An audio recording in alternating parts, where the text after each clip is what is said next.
Hey, everybody. We are back for another Bookcloaks, the final installment of The Eye of the World, where we're going to tackle the crazy and convoluted ending to The Eye of the World. Have a very special guest this time, showing up for the first time on the White Cloaks channel, but if you've been around our Discord, you know him as the Lord Captain Commander Galad, who hands out timeouts and punishments and other things for misbehaving, especially in some of the channels that I don't frequent. Galad Avenus 112, how are you doing, sir? Doing all right. Thank you very much for having me. Excellent. So you won a trivia contest to come along, and then you specifically requested the ending of The Eye of the World. Tell me a little bit about your connection with Wheel of Time, Eye of the World specifically, and what's it about the ending for you? Well, I first got into the Wheel of Time series about 23 years ago, I think. I was in the middle of high school, and some friends recommended it to me. It was a slow read. It was the most textured, contoured piece of fiction that I consumed at any point. Up to then, I was used to Magic the Gathering and R.A. Salvatore publications, and they were really fun pulp fiction stuff, adventures, and people testing themselves against things. But it was largely like a D&D campaign, and this was the same thing, but it was where the plot and the themes were at the forefront rather than just the powers of friendship overcome adversity. There's a lot of that too. Yeah. Drizzt and the Scimitars. I mean, originally Salvatore figured that Wolfgar would be the protagonist, but Drizzt was such a colorful character that everybody sympathized with him rather than Conan 2.0. That's true enough. So you would have started then when about Winter's Heart came out, or maybe a little bit before, because Winter's Heart was towards the end of 2000. Right. So when did you do the first reread? I did the first reread. I started about maybe 9 or 10 years ago when I was still living in Calgary, and I read it started reading it over lunch break, and I realized that there was so much that I missed when I was reading this at 15 that I didn't think about at the time, right? And just those extra couple of decades of computing, that extra decade of computing cycles, it was it added a lot more nuance to all this. They'd be going for long stretches where they would get complacent, and then Rand would there was that one scene early on where they take a break at the inn, and Rand is having a great old time at the dance, and then he goes to a creamer to get a glass of milk, and he comes around the corner and collides face first with a fade, and that juxtaposition of the peaceful, euphoric, this is all that I really want out of life, that immediately inverts to complete abject terror and flight from the dark that is literally around every corner, and them having no way to understand. Okay, Trip's already disrupting the stream. I'm sorry. It's amusing. Canadian algorithm. I'm a bit confused. I usually get that. Oh, no. She's just calling you computer brain. That's all. Oh, okay. I don't know. All right. Okay. Maybe she's making fun of the accent. I don't hear one. If you don't, there.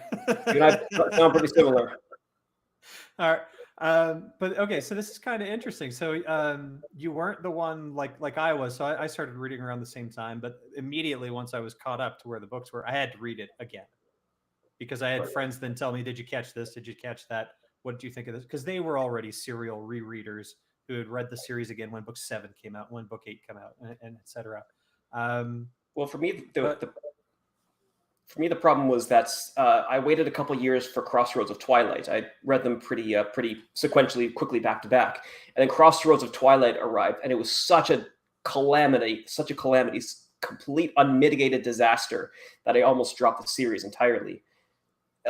And then Night for Dreams came along, and that was a recovery. And then Gathering Storm was not an improvement because of the transition. And then Towers of Midnight came out, I think, a couple of years later, and that was just such a recovery, improvement in quality of the prose, the story, the narrative finally wrapping up so many plot threads that were hinted and dropped everywhere, and finally getting back on track.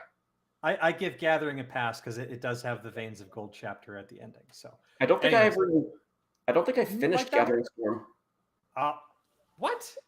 I think we got bigger issues, but I think we should bring on Steve and Kenny to berate you for that point. Steve, Kenny, did you hear that admission just now? Yeah, I don't see how you can miss the end of Gathering Storm. Well, always something new. So guys, be a wild transition in Rand between Towers of Midnight starting. It's like, whoa, what happened? Actually, yeah, it was. Because I remember at the start of a Memory of Light, I had no idea what was going on. And I thought I hated Brandon Sanderson's prose, but all right. Yeah. So guys, thanks, Kenny, Steve. Thanks for being on this journey with me so far. We're kind of towards the end. We've got 6 chapters to wrap up. We're going to do them in pairs, like we usually do. We don't need to dive around. They're all in Bran's head. And the nice thing is we got 2 chapters in the Blight. We got 2 chapters of kind of a climax at the Eye, and then 2 chapters of denouement. Let's run this kind of how we usually do. I'll give like a quick summary of the events, and then I'll ask you guys your favorite parts, kind of in order, and then we'll see if we can highlight or point out anything that we specifically pick up on a second, third, 30th reread, and just discuss and debate points. Open forum throughout. But yeah, to kick it off, we're in the Blight. So they make it with Ingtar's escort, they make it out of Shinar. They start traveling. It starts building up gradually. They're seeing the foulness and the perversion. There's some good warnings about what are the dangers in the Blight. I always like the stick that Matt might reach for, and they'd have to chop off his arm in order to basically keep him alive. But that's nothing because other things in the Blight don't wait for you to touch them. They go past the broken towers of Malkir and the lakes. There's an inexplicable, came out of nowhere romance plot that I think on a reread, we might see some subtle hints of that. There's some good magic use at the campsite. Then at the next day in the Blight, the harrowing chase into the Mountains of Doom with a worm pack, and they finally stumble into the Eye of the World with the Green Man. So, I don't know. Glad, Avi, do you want to take a first stab at this one, or do you want to save your first go for a different section? Sure, I can start off. When I reread the ending, I completely forgot that Egwene and Nynaeve were there at the end as well. I thought it was the boys, and with Lan and Moiraine. But I reread. I thought in my memory that's romance plot with Nynaeve and Lan that came much sooner when they were still back in the forest, heading out to the thing, and remembering that it happens at the end of the book. That's a part of why it just came out. It seemed to come out of nowhere. So much of the book, and then bam, a romance. But there was was it just too many chapters since the last Nynaeve point of view? Do you think that was it? Because I think the last Nynaeve point of view was before Camelin, if I'm not mistaken. Yeah. Yeah, it's Perrin's rescue. But favorite part though, is that it? Did you actually like the romance and the dialogue, or do you want to highlight something else? It was a brilliant bit of poetry, especially from Lan, and it's a kitten calendar. From 2017. Huh? It's Trip asked a question in chat. Oh, did she? Yeah. Oh, okay. Yeah, that was out of context. I was a little confused. Yeah, Trip, stop trying to disrupt his algorithm. Okay, we got to stay on plot here. All right, let me see if I can pull my favorite part of it was a bit later when with the showdown when Agenor and Balthamel arrive, and Green Man Sorry. Oh, Abby, we're not there. We're doing these first 2 chapters, so Right. we're What I not was thinking is that that part yet. the boys all had a place. The boys were there. They had a reason to be. The boys were forced there because they were Taviran, and their Taviranness was growing at the farther that they journeyed. The girls weren't Taviran. The women weren't Taviran. They were there out of curiosity and need. Egwene was there because Moiraine was there, and she was the best avenue for her growth and power. Nynaeve was there because her charges were there, and she had to do her best to protect them. Everybody was around Moiraine because she was the safest place that they could all be, much safer even than Feldara. Everyone had a reason to be there. Some of them chose their reasons. Some of them had to be there, but there was no just author investment. There was no author override that just forced them to be there because the story needed the plot to happen, right? Or What about Loyal? Loyal was there. I'm just Right. He slipped my mind as well, but he was there partly well, he got them into the ways, and he was there to sell to write his book, and he couldn't write that book about the Eye of the World unless he was there as well. And to meet the Green Man. All right, Steve, how about you? These first 2 chapters, the Blight stuff specifically, what's your favorite part? First 2 chapters. I like that the entire time Rand notices that like Perrin is like he's unaffected by the blight, and it kind of continues the whole time. And then even when they get attacked right at the end, he's the one that's at the front of the group, kind of clearing the way of and I forget the exact way it's described at the point, but he's kind of like basically something like he's basically in his silent like and chopping grim. trees. He's taking the lead. He's chopping the trees. Like, he's not basically he's not emotionally concerned at all. He's just kind of doing like he's like a workman at his work. Like, it's just a nice it's a nice character moment for Perrin, basically. In a lot of in this whole chapter, you're not in his head, but you get to see a little bit about him. I'm very pleased you didn't pick an Egwene part. So with that, Kenny, how about you? What's your favorite part on these 2 chapters? Mine would be just the creatures of the blight in general, just like how deformed and twisted they are, and so like the sea creature, which is some sort of tentacled monster with like a wasp stinger, that the tentacles all have hands, and the thing that attacks land has like one eye and is covered in like bristles and has legs everywhere at weird angles. It's just really, really strange, and it's kind of disappointing. We never go on the blight again until A Memory of Light, and we see a couple of the creatures. But I was kind of hoping for like at least the last battle, like all those types of creatures and the worms and everything else would pour out of the blight, and it never really happens. This is kind of like our only glimpse. The worms are mentioned, if I recall correctly, in a Forsaken discussion, right? Because they talk about they have fully grown ones now, and they call them worms. And they're no, they can't become fully grown anymore. They're just juvenile. What? Yeah. The worms are like the kind they of can't like pupate or whatever. Of whatever. The theory I heard was that it's golem. I got a golem turn into golem, but I got a golem theory for you guys later. But Kenny, you touched on my favorite part, but I'm glad you didn't steal it this time. But it's the part where Matt wants to dunk his head in the lake, and then on cue, immediately on cue, you get this big kind of ripple monster or whatever, as you say, with all the tentacles and the worm spinleys or whatever come out, and then he just like changes his mind. He's like, you know what? On second thought, I'm not going to do that. No, thematically, I had a quick aside here.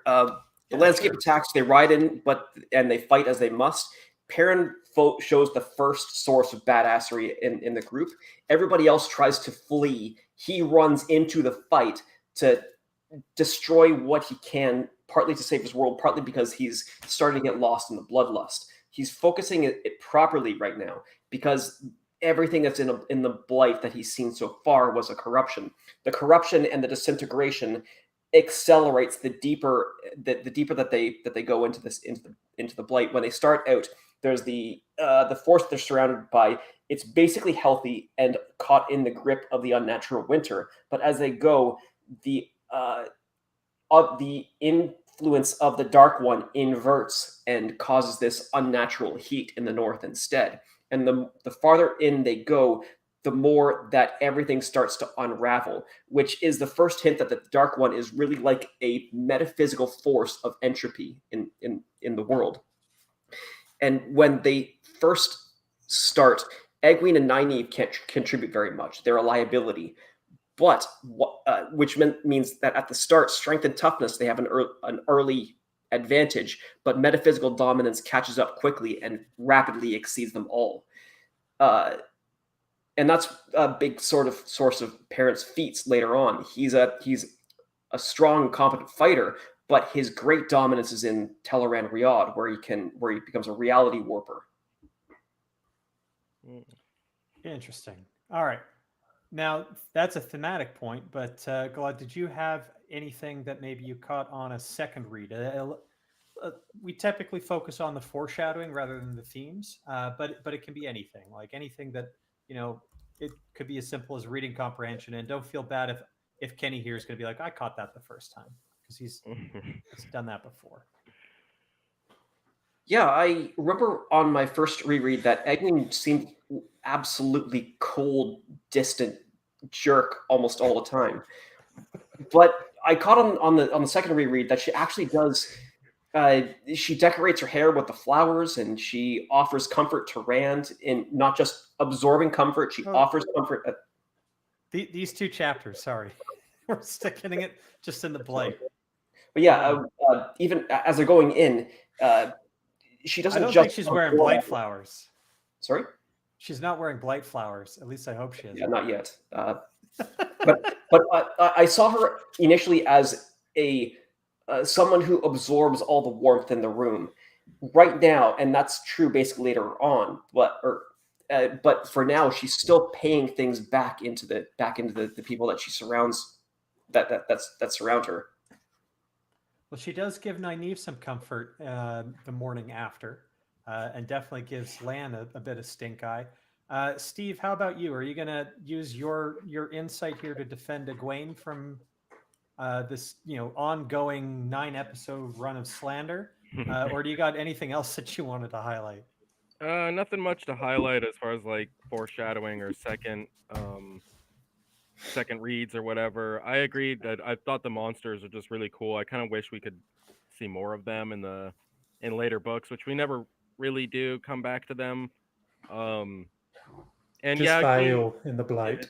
Yeah, Egwene is nice. So she asks, like, she's telling Rand, like, "Are you gonna be my warder?" And I like that. She's nice the whole time.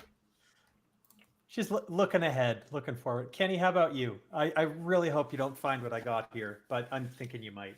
Come on. So mine is that this is I think this is finally the point where Egwene realizes Nynaeve can channel. When Moraine lets down the ward, for some reason they both shiver, which I'm wondering if that's just something RJ transitioned over to men.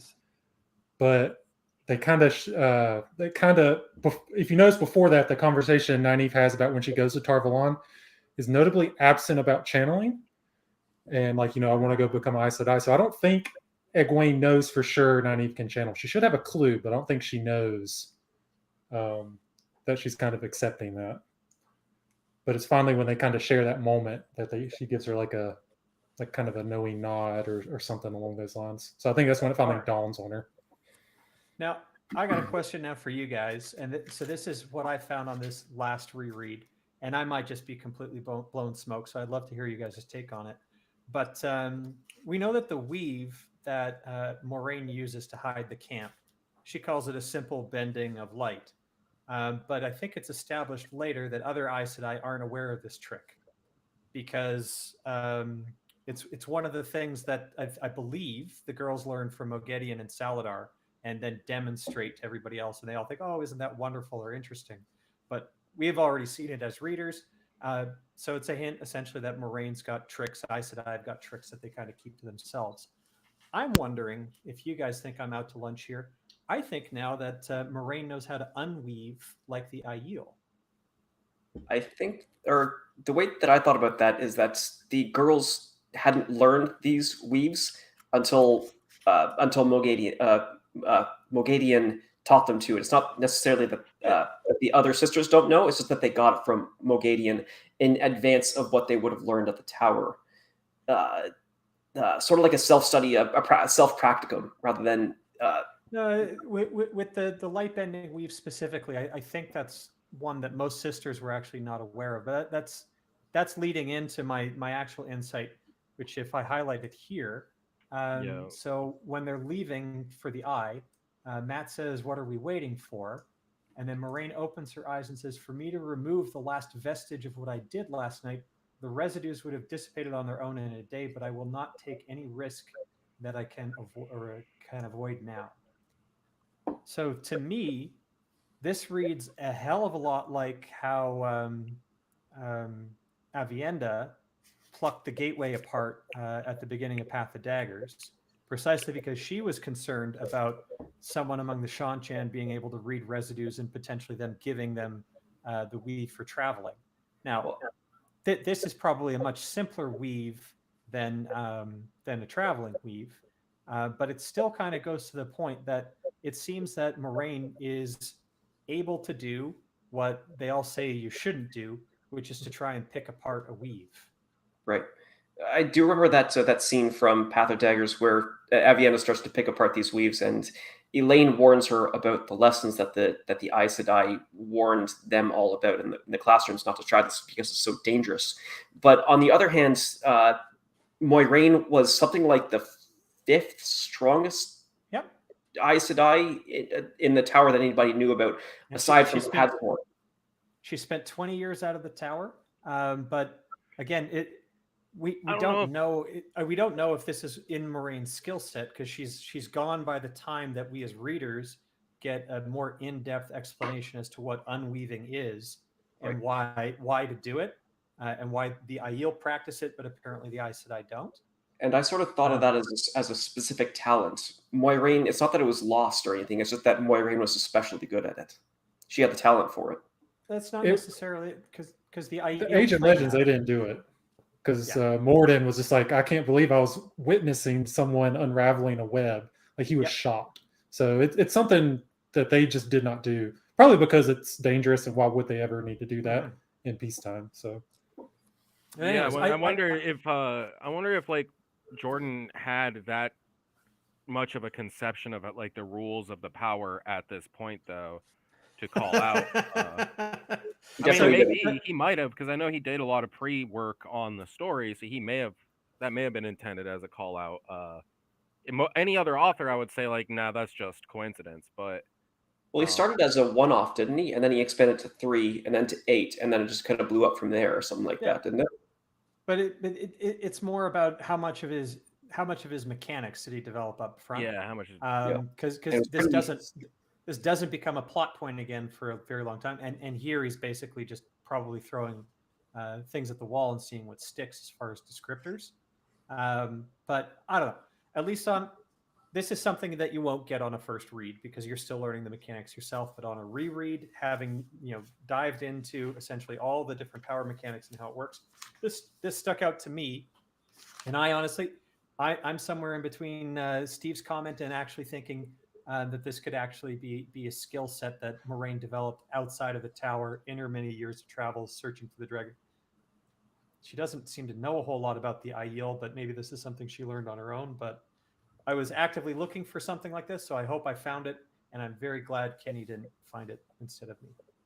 Now that comes to mind, one thing that came to me on the reread was Matt shooting the worm through the eye, or whatever the creature was, and that struck me as this was an early use of his using the Dark One's luck to get the maximum effect out of this shot, because even Lan complimented him on this on the shooting, which was such a Lan complimenting people is so rare that this must have been an incredible feat of archery by his standards, and Land's standards are very high, which means that this must be Matt manifesting. Or I was thinking that this must be Matt manifesting his Dark One's luck, his Taviran powers, in an early way. Or they just had a very good teacher in the Two Rivers, because Rand manifests his eye shooting ability in the next book 5 times. Yeah, he has the void though, so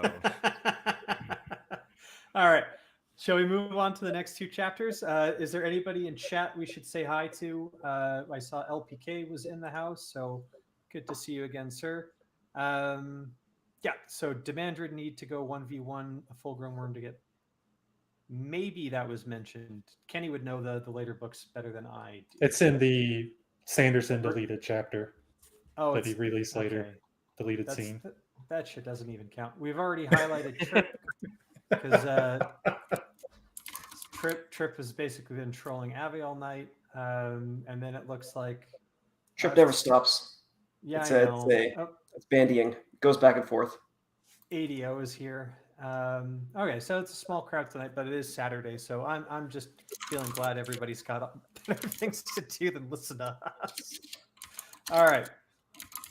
So next 2 chapters. Let me skip ahead. Sorry, guys, I'm looking at a different screen reading, but we got meetings at the Eye. So this is the Green Man takes them all around. We see the Eye of the World as kind of a pocket dimension. It's a place of safety, but kind of weird. They go down under the hill. There's the arch with the Aes Sedai symbol at the keystone, and then a creepy pool of something we're all supposed to be very, very fearful of, which is obviously the pure essence of Saidin. Then they come out of the Eye, and lo and behold, we've got 2 of the 13 baddies that Rand has to confront throughout the series. We got the Forsaken, finally, Agenor and Balthamel, and the confrontation that then kicks off. Ultimately leading to what? Land getting thrown around, Nynaeve pulling out her knife and going after him. With that, Moraine taking on Agenor. We got the Green Man who steps in and fights Balthamel and kills him. Then Rand, nothing better to do, decides to run away. Agenor chases him down. We're into the next chapter. They have their confrontation. They're fighting over who gets the Eye of the World power. Agenor burns himself out. And then Rand goes on a trippy dream where he basically travels around, kills a bunch of Trollocs, fights Balsamon in the dark, meets his mom again, we think that, and then ends up being deposited back at the Eye of the World. Everything defeated. This is what they say is the convoluted or difficult to follow ending. I feel this is written this way deliberately because your main character, Rand, has no idea what the hell is going on. But Kenny, let's give it over to you for your favorite part from these 2 chapters. Mine is the Green Man taking out Baltimore and then dying. I really love him Son of a bitch. taking him out with forces of growth in life by using fungus and decay and everything else. So Creation. awesome. I love the Green Man. It's so cool. I even have written down like the Green Man's death is so cool. And then he grows a 500-year-old oak tree. It's pretty awesome. The theme of it that I had, the creation subverts entropy with enough will, because fecklessness is the thing of entropy and action of creation. It's the fundamental hypocrisy of siding with the Dark One, who was the force of entropy in the will, and every action that you take is resistance to entropy, which means that every action that you take on behalf of the Dark One undermines entropy, which means that there is this basic resistance to the Dark One by acting on behalf of the Dark One in the first place. So there is serving the Dark One means resisting the Dark One, and the entire operation of helping the Dark One defeats the Dark One even as you serve it, because it's supposed to be a force of entropy, and everything serving it undermines itself. You lost me a little bit there. So wait. Glad is that your favorite part too? The Green Man killing So wait, are The you Green saying Man, that the fourth of we growth. All we, four of we us. went 4 for 4 because I was going to say Baltimore eating it because the Green Man. Steve, from the sounds of things, was doing it too. Kenny is the one who got it, and Glut, you Yep. jumped in with a more detailed explanation about the themes as to why. So, Steve, I'm going to throw to you now. You got to think off the top of your head what your real favorite part is of these 2 chapters. So I did think it was kind of funny that no one catches on, because like it's like the whole time Moraine's being mysterious about, oh, this is, you guys are gonna fight the Dark One.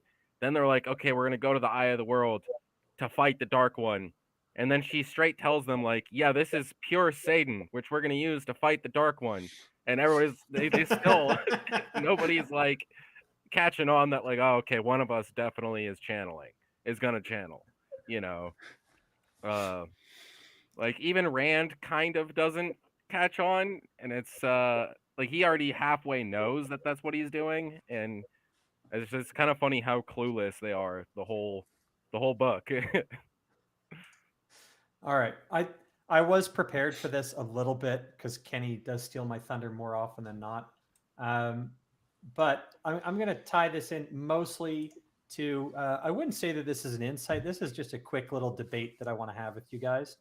So when the Forsaken show up here at the Eye of the World, and they wonder how they came there, and if you're seeking the Green Man, and they say he guided us, and they point to Matt, or Agenor does, because Matt's carrying around that dagger, and they say, an old thing, an old friend, an old enemy, but he is not the one we seek. So it's Agenor speaking, and there is another theory out there that what Mordeth actually is a kind of golem. Because that gets hinted at when the golem disappears in Abu Dar, and he stretches thin and dives in, and it's right when Noel saves Matt's butt from the golem. And Noel says, I've never seen anything like that. And Matt says, I have in Shatter Logoth. Do you guys think that Mordeth was a kind of golem? And maybe this is extra evidence to support that theory because Agenor was the one who created the golem? Sorry, was Mordith? I thought Mordith was the jumped up Myrddraal, or is it somebody else? No, Mordeth was the essence of the evil of Shatter Logoth. Oh, who fuses with Padan Fane. But in that earlier section in the Shatter Logoth chapter, he disappears like a wisp of smoke. Like he stretches out when he frightens the boys and whatever and runs. The only other creature that does something similar is the golem in Abu Dar that Matt sees. Matt refers to a connection. There's been speculation as to this goes way back to kind of the old FAQ of, is Mordeth a type of golem?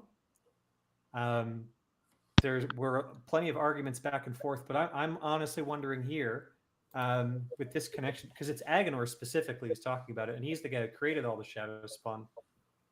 Do you think this was laying a breadcrumb to a trail that never really materialized, or am I just too deep into this bottle of wine and completely coming up with new headcanon for everyone? I think that you guys. I think it's a fair pattern to build, but I think that I think that the Shadar Logos thing, that was it was just a manifestation of that type of evil. It was condensing itself into the image of a person, but a golem is something different, because a golem stretches itself into like a plastic man, elongated strip of something to move through spaces.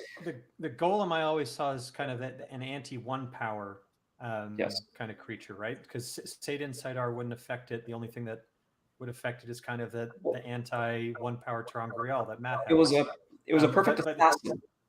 But who's to say what the golem might mutate into over thousands of years? I see Kenny's mind is working. Is he dying to basically put me to bed here, or? So for one, and so take this with however much thought you want to. I'm pretty sure Sanderson has said that Mordeth is a human, like he's just a man. Yeah, but what does he know? That's the question. Was that from the notes? Who knows? But I think that was Sanderson that said that. But also, I mean, Shatter Logoth is the evil of men, like that men create. Mordeth's not a the Golem's not a man, so that doesn't like he's a shadow spawn. That doesn't really jive with me. And but how is the evil that men so yes and no, right? Because Mordeth showed up before Shadow or Eredal turned into that suspicious type of evil. So there was always something supernatural about him. I always liked the idea that I don't think, my own view, I don't think Matt should have killed Padden Fane or Sissa Smith or whatever the fuck his name was at the end of the thing, because he should have been like a perpetual feature of the universe, right? That and metaphorically, you know, it is Matt or the nature of man's evil as opposed to or no, not. I think it's more nuanced than that. So you have a Manichaean world of a dark god and a good god kind of playing forces off each other to be kind of the choice for men with free will. But what Shatter Logoth represents is the willingness to use evil methods for what you think are good ends. So that was a separate thing altogether. It's my view, but Right. you can definitely have a supernatural element to that. I think there can be a little bit like too much of like making the themes literal though, to where it's like yeah, that is the theme of Shadar Logoth, and it is. I liked that earlier. You connected in earlier streams. You connected it to the White Cloaks. I think that's there, but I think it's also like the source of all of it is ultimately the Dark One, and so that's where it's like an old friend, an old enemy. Like it's like this evil is turned against the Dark One, but it's ultimately it finds its root in the Dark One. So I'll just put it out here. I think we have a tendency as readers of this, because it is such a fantastic hard magic system, to kind of read in everything that happens into the Wheel of Time as how does this fit like a hard magic system? Never mind that there's a ton in the Wheel of Time that is a soft magic system that isn't explained, like the Wolf Brother power and how wolves are able to communicate telepathically. A lot of Teleran Riyadh, that there are nuances to it, but that's not necessarily really explained. Huron and his ability to sniff violence, that kind of stuff. These are soft magic elements, and to an extent, yeah, maybe I'm guilty of trying to shoehorn what is also a soft magic explanation for Mordeth into something that could be more hard magic, i.e., this is a golem that went rogue after thousands of years, created by Agenor. Yo, Galad, go ahead. A golem can do that stretching out thing anywhere that it chooses to. If Mordith was a golem, then it would be able to do the same thing. But as the evil of Mordith was confined to Shadar Logoth, but transportable through the dagger moving. If it was a golem, then it would be capable of doing that stretching out action anywhere that it was, right? So you're forgetting my key word in all this, and that's mutated. Oh, it mutated. Yeah, because I would say there's no indication. You can justify anything by a mutation, then. I know. There's no indication that the power Yeah. wouldn't work on Mordeth, though, and that's like kind of the defining feature of the golem is the power doesn't work on that. True enough, but again, mutated. It's my catch-all for everything. Yeah, all right, I've taken too much on favorite parts here. Kenny, let's get back and we'll do this. We'll do this cycle here. You and then Galad and Steve and me about something that you wouldn't have caught on your first read of these two chapters. And I think there's a lot to go in here because this is the whole battle, right? An easy one. You definitely wouldn't have caught that Rand unconsciously physically traveled from the Eye of the World to Tarwin's Gap. With that freebie out of the way, give us another one. We get a hint from Agenor that Baalzamon is actually Ishamael. we still don't know that first time reading through, but he does say that they are finally free, like Ashamil has been. So that's kind of a little nugget. The Forsaken has been free, and then later on, but I like that though because he kind of smoke screens that a little bit because he later says that Baalzamon will give rewards beyond mortal dreaming for the one to bring you to Shio Gul, which seems like that almost reads like Shamil is already named Bliss or something, like able to give rewards to the Forsaken. So it's not a complete giveaway, but there is a hint there. That's a very good one, and I was already on the same page. Venus, how about you, sir? Is there something on these two chapters that maybe you wouldn't have caught on a first time, or you caught this last time? I on the the bit of the introduction of the Eye of the World, when Matt kicks a little stone into the into the Eye of the World, and the stone stops being a stone and is absorbed into the Eye of the World. And it's like the pool, or the Eye of the World looks like a pool, but it acts like a concept and doesn't observe physics. A thing dropped into it becomes a component of the concept of the Eye of the World itself. So if the thing isn't incompatible with the Eye of the World absorbs that thing and grows stronger by the addition. It's like further reinforcing the idea of creation versus the entropy of the Dark One. This thing was a pool of uncorrupted creativity and potential. And the more that's added to the potential, the more the potential incorporates to grow itself.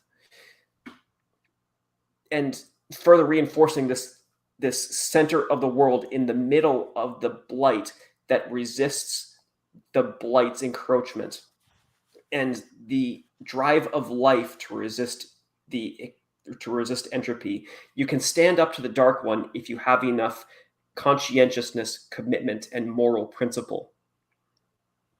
Nice. And Steve, sorry, almost. Are we on to the Green Man's conclusion yet, or past that? It's in this chapter. It's in this section. So if you want to hit on that point as well, because we all said that was our favorite part. But if there's another nuance in there, go ahead. Right. A part of his thing was that as he dies, he creates a monument to his own life and shelters Nynaeve while she recovers from whatever happened to her. And that's the thing that the show accidentally gets correct about her, and that I forgot about it. She does almost die at the Eye of the World. They just get the means and the everything wrong about how she almost dies. But he creates. She's Agenor. She's Agenor in the show. She fucking burns out. Yeah. Almost reduced to ash. But in his death, he creates a shelter, a canopy for her protection and recovery. And there's room for rebirth and renewal when you commit to moral principles, even in the horror and violence of the Dark One's corruption. If you just hold to proper principles and with enough conscientiousness and intellectual commitment, then you can resist the worst things in the world. And I think that's a theme throughout, right? And that's where Rand gets good props all the way throughout this book. He gets tempted and coerced and whatnot, but he never relents. And he's always just like, he's not going to kneel, not even give up, not even for a moment, even if it's expedient. And the teenager in you is just reading this and being like, dude, why don't you like just give up? And I think even Matt says it when they're getting corralled in by Howell Goad, right? Let's just do what he says and then recant the next day. And Rand is the one who says that he won't. But that's enough for me. Steve, how about you? Is there a part or section in this that you, other than my stupid golem tangent, is there something that you read on a second, third, 30th time through that a first-time reader wouldn't get? It's kind of the opposite, actually. I think everybody who reads it has the first time, anytime, has this question: who the fuck's the voice? That's the creator, in my view. It's the creator. You don't think it's like Lews Therin in his head? No, I don't think he's nuts yet. I think the only time you really see it all in majuscule is like either if the Dark One is speaking or the Creator. I don't know. I don't know. Yeah, I mean that's weird then, because it's like that's like one of the only times you have yeah, like you Yeah, said, until you meet the Dark One, I believe in the it's Lord of Chaos prologue. yeah, Lord of Chaos, With Demandred, Demandred. that you have this like all caps moment basically. Uh-huh. But yeah, it just stands out as kind of like, I mean, it's saying cryptic sentences and then it kind of comes out of nowhere and then never gets brought up or addressed again. Well, he says he can't take part, so it's basically Yeah, like, yeah, I guess so. here's your epiphany. You're the chosen one. Now you go and do this, right? It's just kicking his avatar in the ass to get him moving, right? Or am I wrong? Yeah. No, Oh, okay. Did you have another part or no, not too much right. in these chapters. Okay. I'm gonna ask first a question, and then I'm gonna do another bullshit one of my insights. What the hell are those chords? Because everyone asks that. It doesn't seem to show up later, but I have a speculation or theory. So bear with me on this. Oh shit, I'm out of booze. Okay, I think that at least the light chords that we get early on, that's from the Eye of the World going into Agnor and into Rand. And the reason why that doesn't show up in any later book when they're touching the actual true source is because they're not pulling the one power from a specific site. The one power is everywhere, so there's no real cord going into them. And then as far as the black cord that Ishamael or Balsamon has here at the end, so that's his connection with the Dark One. We see something similar on Asmodean at the end of The Shadow Rising. And Rand, I believe, cuts it again. So he basically knows what to do this time, and he basically cuts that. But that is the safety connection or whatever to the Dark One. And I think that's all that's kind of needed to know about the chords. So a lot of people give this ending kind of gripes for like, I thought you channeled via chords. Fuck, we even saw that with the stupid show. But in my view, the light colored chords, that's a feature of the Eye of the World and not channeling the one power more generally. Or am I wrong? No, I thought that was pretty obvious. But what both Okay. of the chords were, yeah. Even the first time you read it, I think it's maybe the dark one, dark chord might confuse people, but I mean, it's cleared up, like you said, in the next later books. Yeah. But the one of the Eye of the World, it's like, oh, it's so obvious that's what that is. Like he almost explicitly tells you that's what it is. Yeah. But as to why chords don't come back when describing regular channeling through later on in the series, at least in my view, that's just because they're no longer tapping the eye, which is not a plate. Okay. Now you guys ready for my other insight? I think is I think Rand might get the first insight of how to actually cleanse the sword. Probably not an insight, but I just like that the mechanic kind of holds up. And it's this one line that Moraine gives when she's basically explaining what the Eye of the World is as a source of pure, clean sighting, and that it was created using both the male and female half of the one power, and that all the women, all the Aes Sedai, and all the courts, yada yada, could not fill a spoon with the power, lacking men to work with them. What she's basically saying here is you need to have both halves of the power in order to create something like a well. Because this is kind of a large version of the ter'angreal that we understand is called a well, which gets used kind of later in Winter's Heart. But how I read this is essentially exactly how Rand siphons the taint off of saidin by creating a vessel, essentially, of saidar to hold saidin, to pump it through. Similarly, that's kind of how a well would have to be created. Or if you wanted to create a spoon of saidar, a spoonful of its essence, you needed to basically wrap it in Sidene in order to get it physically or whatever disconnected from the true source. Kenny, am I glazing over your eyes here with my exploration of metaphysics? Am I doing it again, trying to put a hard magic system and reading too much into one line about spoons, or should we move on to the next couple of chapters? No, I mean that is the first hint we get of the cleansing, like the how it needs to work, right? Well, Yeah. we've already heard that that is possible. well, that they don't mix, right? That they're Yep. kind of they work against and with each other to turn the wheel of time. But the idea essentially of using one half of the power as a vessel to contain and manipulate the other half, I think that's noted here. And Moraine basically comes out and says, like, we can't even create a small version of the Eye of the Yeah. World without using both halves of the power. So, okay.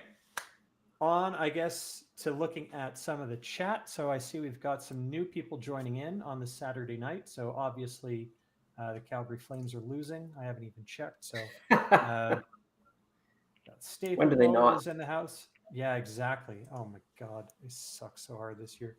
Do they even Shy's make it? here. Are they making it to the playoffs this year? Dude, it's November. Like there's still like there's still like 70 games of the season to go. So we got Staplebows in the house. We saw Articus is here. Good to see you, bud. Oh my God, yeah, he would have. You know what? He probably dies it. But yes, moderating on the no. I'm late 30s. I'm not there yet. Oh, modding on Discord will give you that though. Yep, we tried to avoid it, bud, but Have lost a couple inches off my hairline though. I saw Aldan was around. I think his chat was a little bit farther up, but good to see Aldan around. All right, so on, I guess, to the next final two chapters. So Rand won. So he cut the cord. He had his encounter with his mom, who I think was just purely father of Lysing going on over there. Like that was absolutely an illusion. Yeah. But that was all done. So he severed the cord, cut the umbilical cord, and now we got two chapters of denouement. So there's some things revealed in these chapters. So we got. Could I do you think the sure. Balzamon's Castle of Tormented Faces and Heatless Flames, is this in Teleran Riyadh? So, okay. So I believe so. I also think that the way that Rand gets there is probably via skimming, because I think it's described as kind of a staircase. But how do you get to Teleran Riyadh by skimming? He does it against Robin the same way. In Fires of Heaven. So traveling or skimming, you can get to Teleran Riyadh. It's part of the destination, but I just think that's because it's what's going on. Trip is trolling. Trip is being so. I don't know what the word is for it, but all right. There's obviously something going on there. So anyway, yeah, I think because the way it's described how Rand runs up a stair to get to the location, that this is skimming. It's not on a platform moving, but that's not the only way one can skim. And I definitely think this is in either Ishamil's dream shard or his own pocket dimension. But however it is, Rand shows up. And I think just based on Ishamil's or Balzamon's control of the place, that it's probably in a dream world where he's been kind of the entire time. So yeah. So if Rand incinerates Ishi in Teleran Riyadh, why isn't he dead in real life?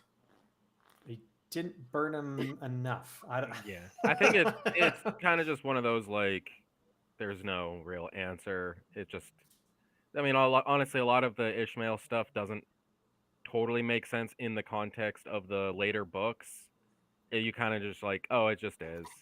Or if it is like a little pocket dimension or dream shard, it doesn't necessarily have the exact same rules. Ishamil has more control there, and he was damaged from it, so he does show up in the Boar's prologue afterwards, like wearing a mask and burned very badly, like burned and crackled skin and whatnot. So he did feel an effect from it. So that's why he was destroyed in the next book and remade into Moradin. Because You, 'Cause you it was- see he gets destroyed in the next book, but then he shows up in the third book too. So you it see takes him a while. in previous interactions with Rand. You see Rand get like blasted with fire and stuff like that in Ishamael's dream shards, and he's just like singed, but not like burned to the bone. Whereas in the dream, he actually gets burned to the bone. So it doesn't quite hit the same for whatever reason. That's a good point. Yeah, that he does. Yeah, things are changed, but Staplebone makes this good point about how durable Ishamael is. And for you guys who haven't seen season 2, he's like the fucking opposite. Because it's Lanfear who's basically immortal in season 2, and Ishamael basically gets stabbed once, and then he like nopes out with a smile on his face, turns to ash. It's the dumbest thing I've ever seen in my life. Anyways, obligatory dig at the show. That's me. Well, All right. looping back a bit, if I could. Yeah. The cord connecting Rand to the eye.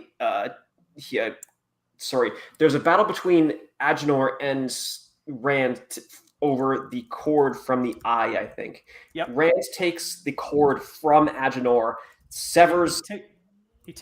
My read of it is he takes some of it, so he starts siphoning some of it away, and Gotcha. then Agenor is like, "Don't you take all that cord? That's mine." And then he basically overdraws, or he basically tries to pump himself filled with too much, and he burns himself out. Right. Now, and now it's all to Rand, and he's got the full Eye of the World cord, so he's got his cord to go up against Ishamael's cord. Right. Later, I think. Now they described, or Moiraine points it out as it's enough power to rescue the world from the Dark One, or break the Dark One's prison open forever. And it very clearly states the stakes of the choice involved. There was never any chance that Rand, if he was a dragon, would relent and use this power if he could channel it, which he hasn't yet admitted that he can do. There was never any doubt that he would use it to free the Dark One. Unlike in the show. Yeah, they basically took that line and like made goddamn stupid. And I think that I don't want to like crap on a point if you're making it, but I do think that's kind of she doesn't know what she's talking about. She's kind of just saying shit. She's not like, it doesn't actually mean that, oh, this could be used to break. Maybe I'm wrong. I didn't ever read it as, this could literally be used to break the Dark One. Steve, that's literally my read of it, because they were probably always speculating, like, why the hell did they make this thing? Because he spent it very fast. For them to be able to break open the Dark One's prison forever, they sure ran through it pretty fast, just in their one-on-one duel. And he doesn't reseal it, although maybe what that line is meant is basically to kind of leave it open. If this was a standalone book, maybe Rand did reseal the Dark One by cutting his cord and sending him back with his fire blast wherever he was.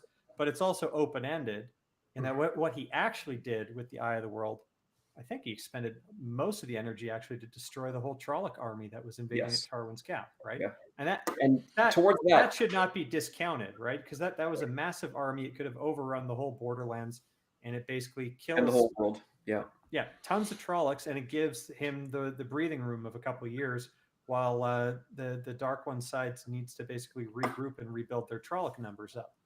Right, and so that's how I've read that. Yeah, and it was a desperate move for survival, because there was no way to survive except to use the Eye of the World for it. But at the same time, it also it's using the Eye of the World leads them to the next step, because beneath it was the banner of the dragon and the horn of the Lear, which they needed to do it, which means that depleting the Eye of the World, the concept of this using all of this concept of potential creativity to save the world temporarily, led them to the actual next steps to saving the world and establishing himself as a savior. But when he skims to that army and he sees the violence and the loss of life between that the Dark One's army inflicts on the armies of humanity, and he weeps and beats his fists upon the ground, and each pounding on the ground breaks the earth that much deeper. It destroys the entire Trolloc army, but it also absorbs, or it targets a part of humanity as well, and establishes him as the savior, and not and the destroyer. He would destroy all the bonds. What do bonds mean? Bonds mean could be anything. The bonds between humanity and family, the bonds between person and kingdom, humanity and the world. Does his nature as a savior also drive people to the dark one as well? Does he sever people from their sanity, from their capacity for reason, capacity for moral and ethical action? He's a savior and the destroyer. And how deep does his destruction get? Is he worse than the cure? And we don't know that yet. He has the potential to save humanity and to destroy everything that makes them human. And how deep does that go? And it hints at the depth and breadth of his test as a moral and ethical person. Further foreshadowing. Definitely is a nice little like him breaking the like ground basically as he's gonna break the world. Yes. You know, dragon kind of thing. All right. Thanks for that, Glenn. I think we've dived quite well into that. If there are any more questions in chat, as for, hey, can we explain the ending? Like, I don't think anything else here is really to go. Like, obviously, pocket dimension to Teleran Riadi skimmed there. He traveled from the eye. The chords were eye specific. The black chord around Balsamon was obviously his connection with the dark one. The big majuscule letters, that was obviously the creator. It's all set up. It's not convoluted. It's not difficult to follow. We have all the benefits of hindsight, and I hope we've relayed it out for all of those second-time readers who are watching along. But we still got 2 chapters of denouement, guys. So we get a chapter that's basically still in the eye of the world at the end. So this is where Rand has to confess, or he reveals the plot to Egwene, Nynaeve, and Moraine that he can channel, that he defeated the Dark One and defeated Agenor. Perrin, Matten, Lan, and Loyal come back with the Horn of Valir, with the Broken Seal, with the Dragon Banner. They make a litter for Moraine. Loyal does some tree singing to basically help preserve the pocket dimension where the Green Man was staying. They make it out of the blight. They seem kind of happy that there wasn't a whole lot of other monsters waiting for them, so isn't that convenient? They make it back to Faldara, where everyone's celebrating basically the miracle at Tarwin's Gap, that they're all still alive. Agelmar's got some concerns about it because he saw some things that should not be. And he similarly gets a little bit excited about seeing the Horn of Valir. The book kind of leaves off, I guess, at the ending with, Rand talking about what he's going to do and his plans for the future, and Moraine eavesdropping like she owns the place. And then she smiles to herself, and then we finally get it, if it wasn't obvious to us as first-time readers, that Rand is the Dragon Reborn. So with that, Steve, you haven't gotten to go first yet, have you? I haven't been paying attention, to be honest. Yeah, I have that effect. All right, go first on this one, bud. Over to you. Your favorite part about this, the wrap up. I got 2 little things I'll mention because they're both pretty small. I just like that when all these things are being revealed, like over and over, like Matt just keeps on repeating, like, "Oh, burn me!" Like, like the horn comes out, he's like, "Burn me!" And then like the dragon banner comes out, he's like, he's just completely flabbergasted by all this. He reduced, like Matt the wisecracker is reduced to just repeating the same thing over and over I'm again. just glad Nynaeve doesn't berate him for swearing. That's all. But... And then also, I thought it's funny that, like, over and over these 2 chapters, like, probably like 5 times, Moraine says, the horn has to go to Ilion. And it never goes to Ilion. You're taking my part.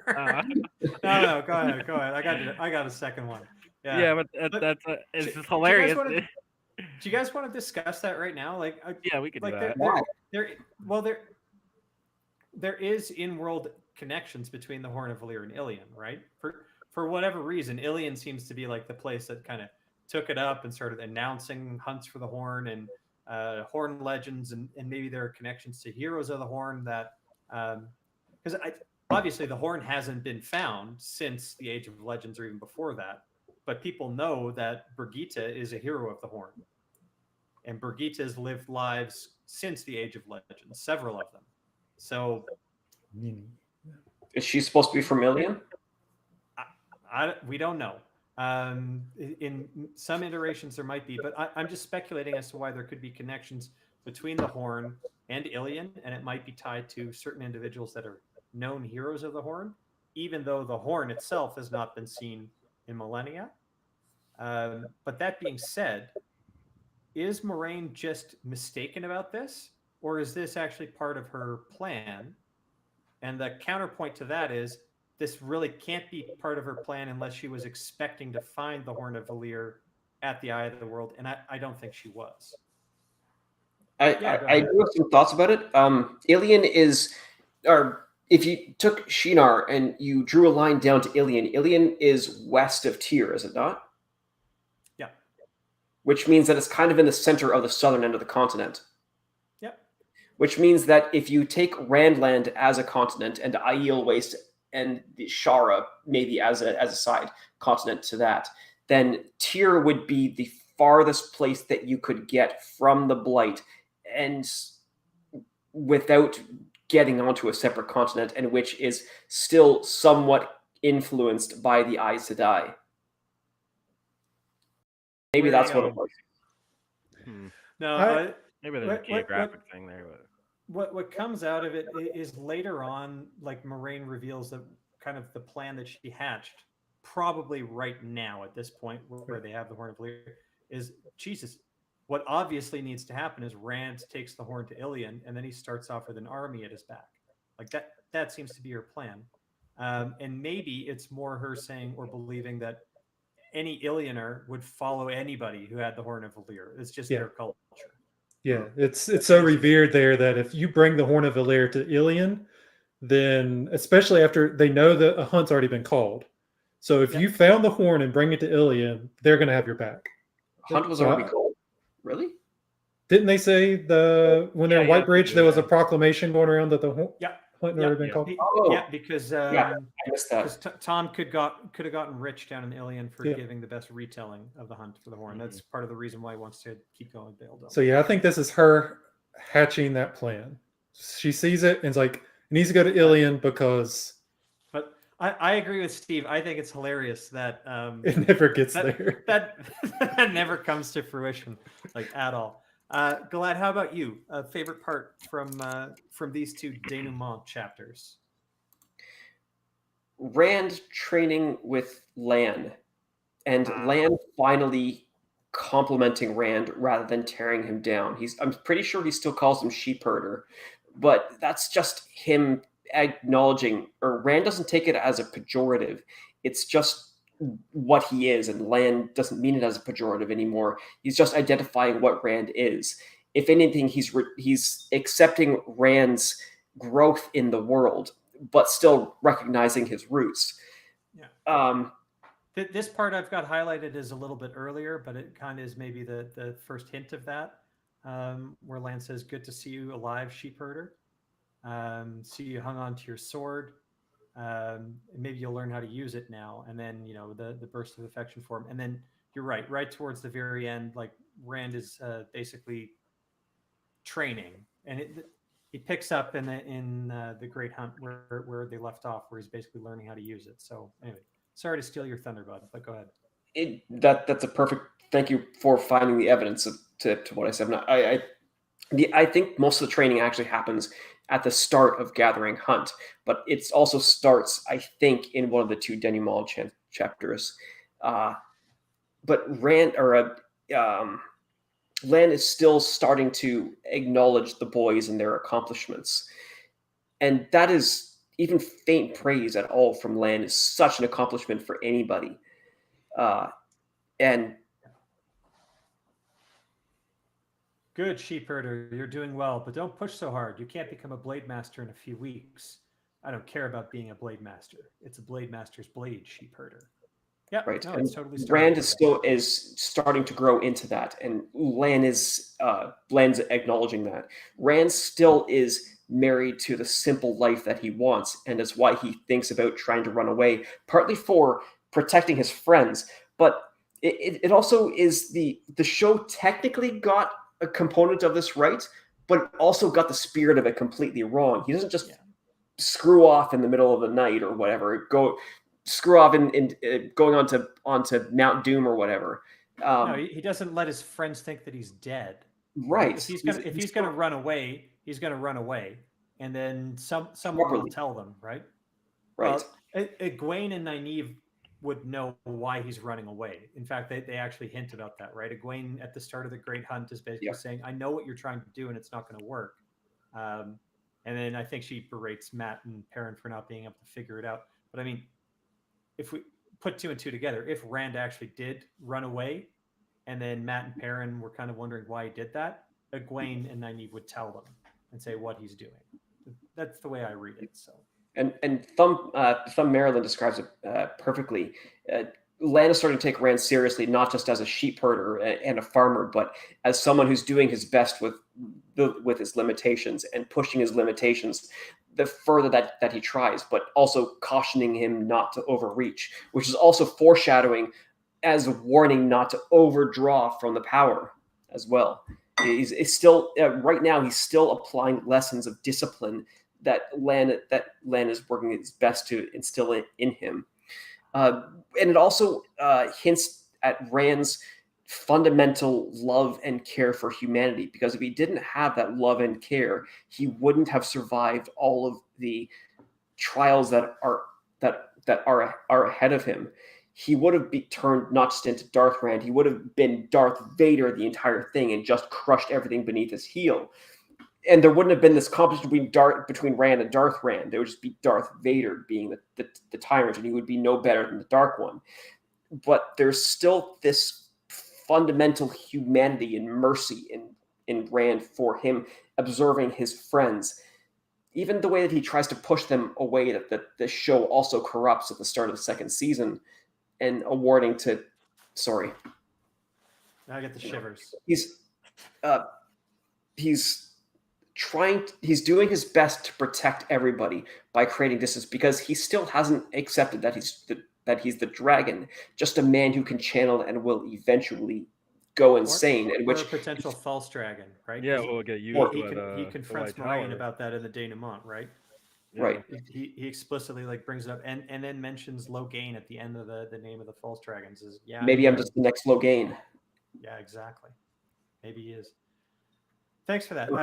Because he pays so much love, service, and support to, they try to comfort him as well.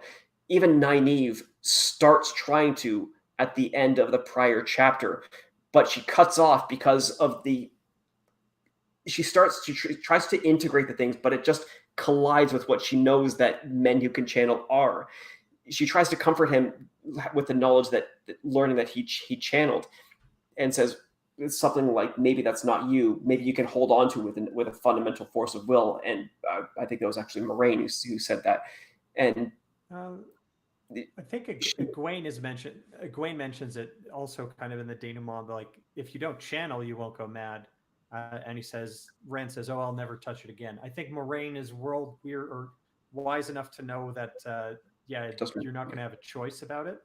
It's going to come to you, and perhaps Nynaeve too, because Nynaeve seems to be similarly not wanting to channel, but she still ends up doing it from time to time.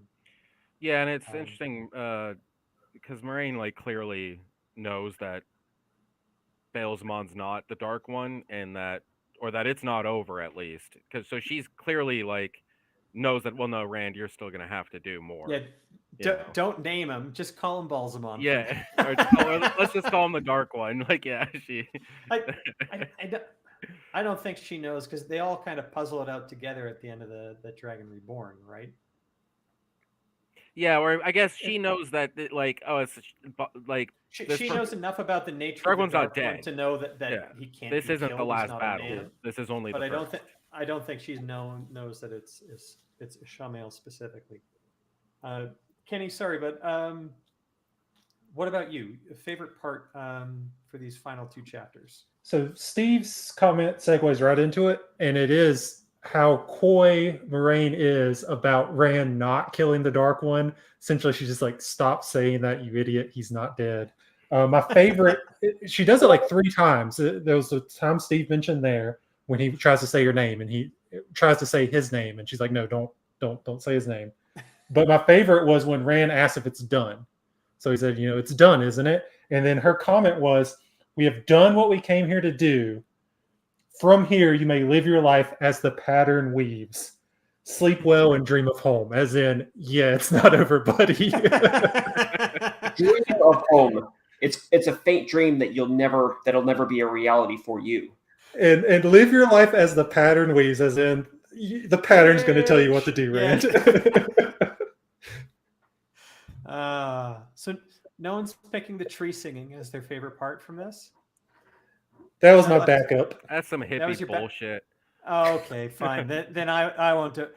My favorite part, then, if I want to avoid being labeled a hippie by Steve, is I'm going to say I really liked how Ingtar was so disappointed that he missed the war. Yeah, that's right. It was all set up. He was so mad he had to basically escort them to the Blight, and then he was going to ride as hard as he fucking could to Tarwin's Gap, but he missed all the action by an hour. Poor Ingtar. He didn't get to chop up any Trollocs. It would have been the highlight of his day.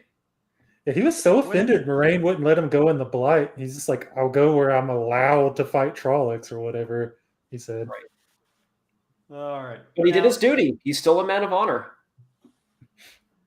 Now, I believe it or not, my insight for a second read was actually going to be that whole Ilian discussion we already had, and how it basically had no bearing on the future plot. But that's because that's the only thing I could basically find here. Did you guys? I'll put it up open jump ball essentially to end this Bookcloaks streams off. Is there anything really in this denouement, these 2 chapters, that you don't really pick up on a first read? Because I think I think you pick up pretty much on everything here, unless the previous couple of chapters was a bit of a mystery, but we've already explained all that. Yeah, the only other comment I have for these 2 chapters was I've talked about this before, but where Moraine just doesn't want to answer Rand about wanting to use him as a false dragon. Like she doesn't, and Camelin, when he brings it up, she kind of dodges the question. Here again, he mentions Logain specifically and says, "I know they're all false dragons. Tarvalon's going to tie strings to me, blah, blah, blah." And she like sidesteps it again. Like she keeps making that boneheaded decision instead of just kind of saying, she doesn't want to tell him he's a dragon because I'm assuming they'll scare him away. But she just says, he says, "Will not be a tool for Tarvalon to use." And she says, "A tool made for a purpose is not demeaned by being used for that purpose. But a man who believes the Father of Lies demeans himself." So she's kind of low-key saying, "Yeah, you are a tool we're going to use." And this is a huge mistake. It's like, why would you tell him that? Because now he's going to think constantly. He's already got it in his head. Aes Sedai are going to attach strings to him because Balsamon planted that seed in his head. And now she just sprouted it for him. First, I got to say a quick thank you here to LPK for giving us a super chat. So he says, "Thank you, Dane, Steve, Kenny, and all the wonderful guests for the Eye of the Word Bookcloak streams. Your time and hard work towards the series and live streams have been most appreciated." LPK, thank you so much, sir. Just so that you're aware, I don't know if you were on the stream where we mentioned it, all this money actually goes right into Alex's pocket. But Alex has committed to using all proceeds from any one of our White Cloak streams in order to buy copies of the Wheel of Time to donate to school libraries in and around wherever they may be. Let's get more kids reading the books. Are you serious? That's dope. Well, that's what we're going to do. Yeah. We don't need the money. We got jobs for doing stuff. So it was a great idea. So that's ultimately where this $20 will go. Hopefully we'll find some, or Alex will find some good additions, and maybe stock up the local public school libraries in Cedar Rapids and elsewhere. He travels a lot too. Maybe he'll just like go randomly handing out copies of The Eye of the World and other books from the series. So thank you so much. All right. So here's a quick question then back to you, Kenny. Do you think that Moraine might have realized she blundered a bit with how she worded things with Rand and how acrimonious that little argument got there, and that's why she kind of let him go on his way? I get the sense that was actually her plan all along, because Swan seems to be on the same page from kind of their first meeting together in the Great Hunt, right? Well, no. Their plan was to take him to Torvalon, and I don't know what to do with him there. Swan was surprised that Moraine wants to set him loose, like Oh, okay. unsupervised. I'm gonna have to reread the Great Hunt then, because I'm pretty always sure. thought, I'm pretty sure. I always thought that they were kind of the view that Rand as Tavir needed to go out and do things, like prophecies needed to be fulfilled, and yeah, maybe her Moraine's mission- decided that by the end of this book because Yeah. it already says that she's ignoring him. But yeah, Swan was just like, "Why are you?" Like she kind of calls Moraine out, like, "Why did you go do this and go do this?" It's like you were supposed to bring him to Tarvalon. We planned this out, and that's where they were going to go. Is just I think the pattern pulling her to the eye and everything else. I guess maybe gave her more insight and saying, "No, he needs to go where he needs to go." And Like, we can't maybe just with Rand being in such close proximity there in Faldara, it wasn't a whole lot for then Moraine to change Swan's mind. I think we're reading ahead into a different book. We'll see if we keep up on these Bookcloak streams. But again, let's all remember the reason why I wanted to get together and discuss this book in particular was a lot of people were shitting on this book as the reason why the show sucked in season 1. I think it's now pretty damn clear that's not why the show sucked. If anything, like the show didn't turn around for season 2, but that's because they didn't use any of the book, like except for maybe the last half hour. But The Eye of the World is a book that gets more and more appreciated the more often you read it, and the more versed you are in what comes after, because that allows you to pick up all the foreshadowing and the breadcrumbs and the world building and everything that gets established so damn early. It can feel a little too generic fantasy or a chase story, and a lot of stuff goes over your head, and therefore you don't absorb it. I have noted that for a lot of people, one-time readers of the series, The Eye of the World doesn't register as their favorite book. People who read the series over and over, it definitely always rates higher every time you read it. That's why I wanted to do these. Venus 1112 or 112, Vlad, thanks for coming out, my friend. Steve, Kenny, this has always been fun. Steve, do you have a last word? I would just say that I kind of like, yeah, I agree that the Eye of the World, it's such a good way to introduce the series, and I don't think it's still not my favorite after rereading it, but I do have a appreciation for it and some of the stuff in it that I didn't have before. So this was a good stream a good couple of streams for us, I think. Kenny, a final thought for tonight? Yeah, I can see how this one isn't people's favorite book in the series because it's quite different. But like I think I said at the beginning, the fact that it is quite different in tone in a lot of regards is why it's the best book, in my opinion. And just before I get to Venus, chat, thanks for coming out. I'm seeing a couple new names here, so I'll just highlight a few. So Dr. Danny D, thanks for coming out. I saw Thumb already. Staple Bow. Shy has been dominating the chat a lot. LPK, who gave us that wonderful super chat. Thank you, sir. Trip, her too, gives LPK some love. Robert Moore, I don't believe I've seen before, so thanks for coming. Hope you enjoyed this. Huh? I don't know who's laughing there. Anyways, Glad, final thoughts over to you for the Bookcloak stream tonight. The first book was my favorite. It was my personal favorite in the entire series. It was the mystery, and combined with the world build, with the initial world building, and the constant flipping between real life and the between real mundane life and the horror of the worst things in the world chasing them all throughout the world. But Rand still at the end stands and fights against things that he has no way to be prepared to fight against. And it's the first time that his moral and ethical character is tested against tested against an array of the greatest, strongest, most dangerous powers in all of the cosmos, and he still stands and fights the best that he can. Yeah, it's in some people have given or taken Wheel of Time to task as far as Rand becomes a very overpowered character very quickly, right? By the fourth book, he's an emperor basically, right? And he's got a whole army behind him, and he's got all the magic. He's still a kid here, and he's just kind of coming into his power, and he's confronting forces like two of the Forsaken, powerful people from 3,000 years ago, and he's standing up to them. So yeah, Still telling the truth the best that he can. yeah, And that's an element of his character that kind of gets lost in later books because just where his power level is at right now. I mean, he's a noob, but he's still sticking up to the literal devil. Yeah, and all the devil's demons too. Exactly.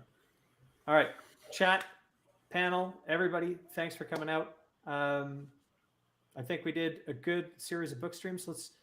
I'll bug Pips to try and turn this into a kind of a thread section on the YouTube. So if anyone ever wants to go back and read it all or watch it all in order.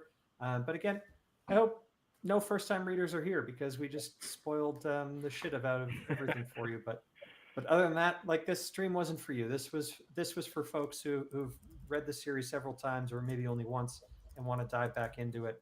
I hope we did it justice. I think hopefully all of us have come away from this with a greater appreciation for this book and for the series. So thanks with everyone, and walk in the light. Thanks very much, gentlemen, ladies. Appreciate it.